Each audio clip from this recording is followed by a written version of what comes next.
proposition, you've just trapped yourself big time. A nightmare is a dream. A very bad one.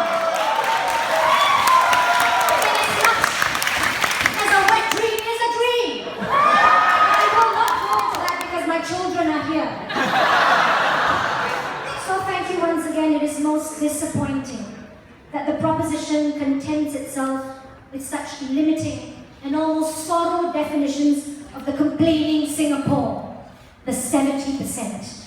Dreams, ladies and gentlemen, dreams were made in this very room you are seated in. Look behind you in the front row. Who's sitting where Lee Kuan Yew used to sit? Thank you. Who sits behind S. Rajaratnam? Somewhere there, raise your hand. And these are dreams of men and women sworn in Parliament right here, committed to giving Singapore a better tomorrow.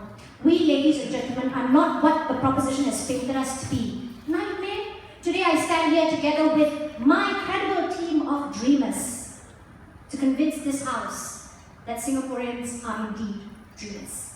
Now, in order for us to convince you, this proposition and their definitions that are marred need to be dissed a little, and I'd like to take this moment to educate you a little on what a dream is. Thank you. Yeah? You say they are escapees, idealists, impractical, live in a world of fantasy, unrealistic. Have I missed anything out? No. Have you just shortchanged yourself of this real definition of what dreamers are? That it is someone with aspirations, with goals, someone who, despite wild and vain fancies, is idealistic. And you think that there is no value to idealism.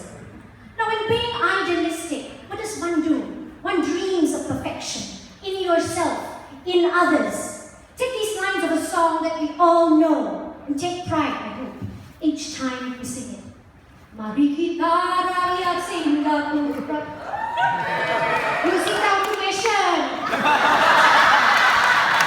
I know you are hurt, you can sit down as well, no need. Sama-sama menuju bahagia, cita-cita kita yang mulia, berjaya Singapura. Okay? You know the rest. Now, the Malay lyrics penned by our dear late Pak Zubir Said exhorts Singaporeans to progress towards happiness together. Sama-sama menuju bahagia, so that their noble aspirations bring Singapore success. In these lines, cita-cita kita yang mulia, berjaya Singapura. And to unite in a new spirit, marilah kita bersatu dengan semangat yang baru. That's the chorus. What might this be, ladies and gentlemen, but the very dreams of one Singaporean?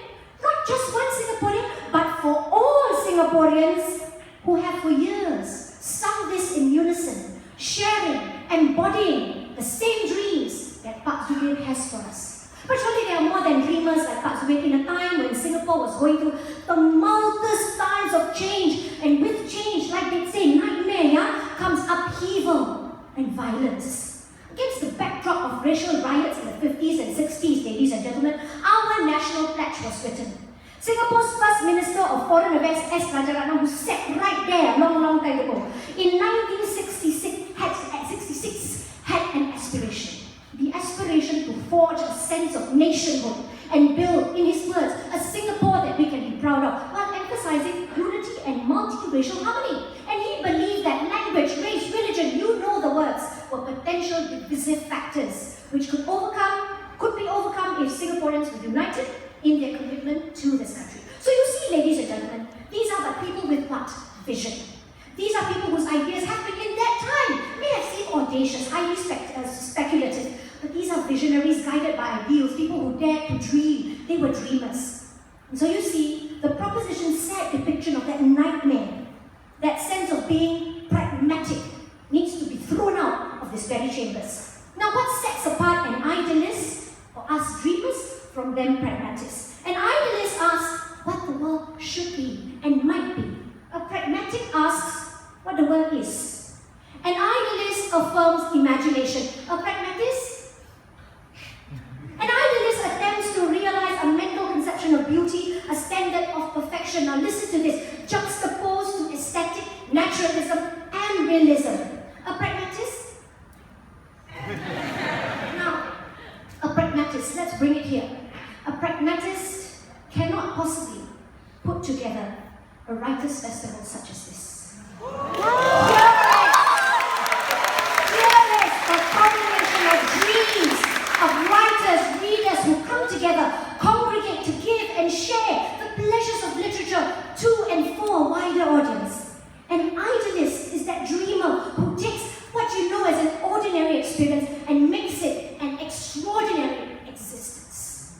I'd like to end with just a few lines. And forgive me if I sing this because I am a dreamer. You may say I'm a dreamer, but I'm not the only one. I am not the only one. My team today, as I said, is a dream team. They're made of dreamers. Peter, see here. Stand up, darling. He embodies a very culture of dreaming. A culture that resonates with this very young who sits in this room. Thank you. You can sit down now.